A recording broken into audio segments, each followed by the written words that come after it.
Artiola Toska është një nga këngëtarët më të dashura në mbar trojës shqiptare. Me 10 këngë të saj këndohen në festa dhe gëzime familjare. Por përpos jetës së saj publike, interes të madh ka patur gjithmonë për jetën private të këngëtares. Artiola është munduar të tregohet të kujdesshme duke mos ndarë foto nga jeta e saj familjare. Ka qenë dashuri me shikim të parë në një dasëm në Prizren, ku ajo këndonte, momenti kur këngëtarja u njoh me bashkëshortin e saj, i cili në atë dasëm ka qenë i ftuar. Çifti pas fejesës e kurorësoi dashurinë e tyre në martesë dhe dihet se pas martesës ajo që çdo çift do dëshironte është ardha në jetë e një fëmie.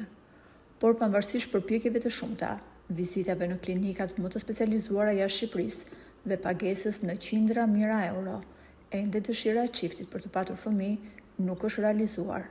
Edhe pse ka pritur për 20 vite që të vinte në jetë një fëmijë, Artiola ende nuk është dorëzuar.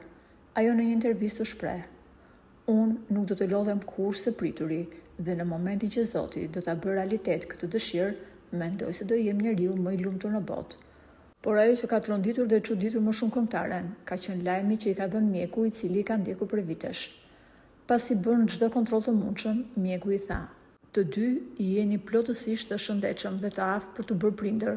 Prandaj, shkencerisht, nuk di të them se ku qëndron problemi. Ajo që ne mjekët themi shpesh kur i mbarojmë të gjitha kontrollet dhe analizat është: tani jeni në dorë të Zotit. Janë disa gjëra që e tejkalojnë fuqinë tonë dhe janë në dorë të Tij.